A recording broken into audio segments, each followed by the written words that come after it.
Morning students, क्या हाल है बेटा? Hope everything is fine. Definitely fine. बेटा, हम लोगों ने भक्तिन पाठ से दो महत्वपूर्ण गद्यांश देखे और उन पर आधारित प्रश्नों को देखा।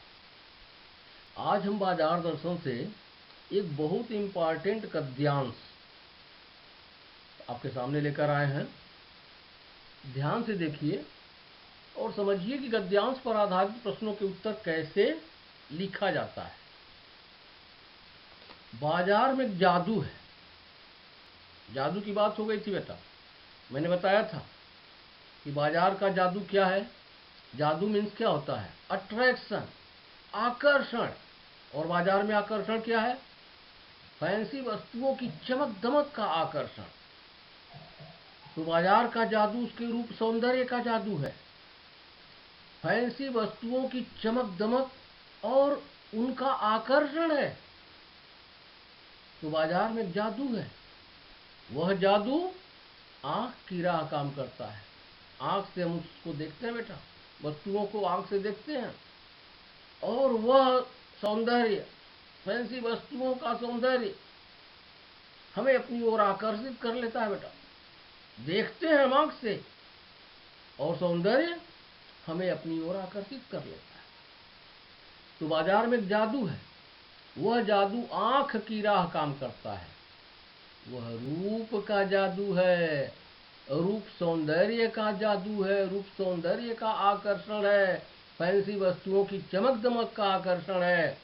पर जैसे चुंबक का जादू लोहे पर ही चलता है, वैसे ही जादू की भी मर्यादा है बेटा। यह जादू सब पर नहीं चलता है। मैंने बताया था कि जादू किस पर चलता है? जो अपनी आवश्यकताओं को न जानते हुए बाजार जाता है और जिसकी जेब खूब भरी होती है। और मैंने भी बताया था बेटा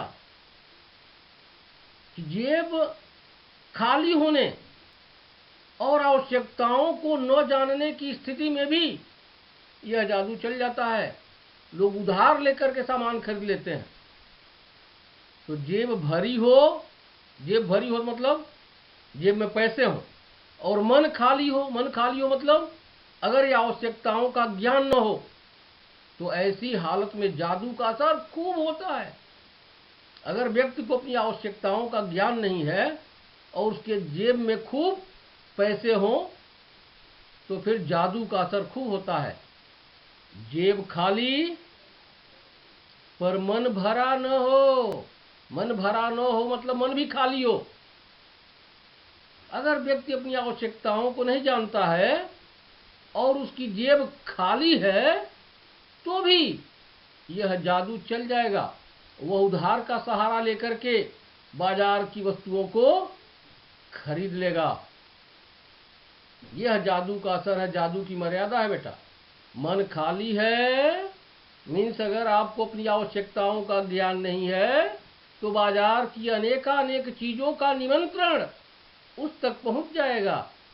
उस तक मतलब मन तक पहुंच जाएगा। अनेकानेक चीजों का आमंत्रण निमंत्रण पहुंच जाएगा, मतलब अनेकानेक चीजें अपनी ओर आकर्षित कर लेंगी और मन उन चीजों को खरीदने के लिए बेचैन हो जाएगा। कहीं हुई उसी वक्त जेब भरी। और अगर जेब भरी हो तब तो फिर वह मन किसकी मानने वाला है? तो निश्चय ही वस्तुओं को खरीदा जाएगा। और उस समय ऐसा मालूम होता है यह भी लूं वह भी लूं, सभी सामान जरूरी और आराम को बढ़ाने वाला मालूम होता है। पर यह सब जादू का असर है बेटा। मैंने बताया था कि जादू चढ़ने और उतरने पर क्या असर होता है। जादू चढ़ने पर बाजार की सारी चीजें आवश्यक, उपयोगी और सुख देने वाली प्रतीत होने लगती हैं। लेकिन जब जादू उतरता है तो पता चलता है कि इन चीजों की बहुतायत सुख देने वाली नहीं बल्कि सुख में खलल डालने वाली होती है। बहुत अच्छा पैराग्राफ बेटा। देखिए, बाजार के जादू को रूप का जादू क्यों कहा गया है? तो बाजार के जादू को रूप का जादू कहा गया है। क्यों? क्योंकि बाजार की फैंसी वस्तुओं की चमक दमक में एक विशेष प्रकार का आकर्षण होता है। रूप को जादू क्यों कहा गया?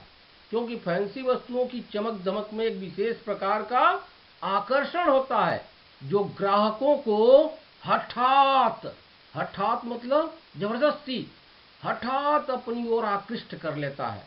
तो बाजार के जादू को रूप का जादू कहा गया है क्योंकि उसके रूप सौंदर्य में आकर्षण होता है।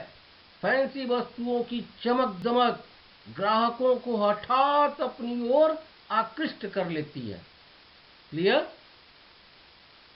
इसी प्रश्न को बेटा अगर ऐसे कह दिया जाए कि बाजार में एक जादू है, कथन का क्या अर्थ है? तो बाजार में एक जादू है। बाजार की फैंसी वस्तुओं की चमक दमक में एक आकर्षण होता है जो ग्राहकों को अपनी ओर हठात आकृष्ट कर लेता है। यह जादू कैसे काम करता है? तो यह जादू आंख की राह काम करता है।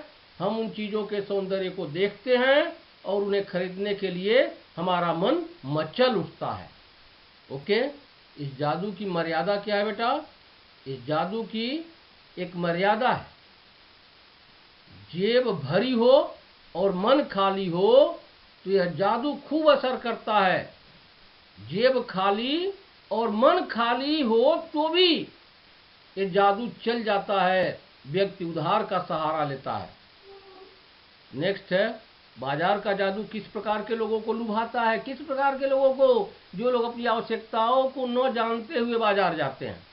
तो बाजार का जादू उन लोगों को लुभाता है जो अपनी आवश्यकताओं को न जानते हुए बाजार जाते हैं। इस जादू के बंधन से बचने के क्या उपाय हो सकते हैं? केवल इस पैराग्राफ के अकॉर्डिंग बेटा मैंने जादू से बचने के बहुत सारे उपाय लिखा है जो पाठ पर आधारित है, लेकिन पैराग्राफ पर आधारित होगा तो केवल पैराग्राफ से लिखेंगे।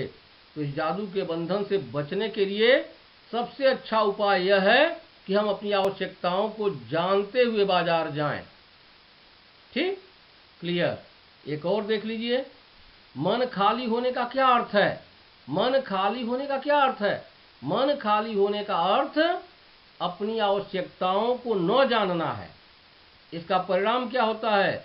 मन खाली होने से बाजार की सारी चीजें आवश्यक, उपयोगी और सुख देने वाली प्रतीत होती हैं। मन का जादू का असर कब? मन पर जादू का असर कब कब दिखाई देता है बेटा? तो मन पर जादू का असर तब दिखाई देता है जब हम अपनी आवश्यकताओं को न जानते हुए बाजार जाते हैं और फैंसी वस्तुओं की चमक दमक के मोह में पड़ जाते हैं।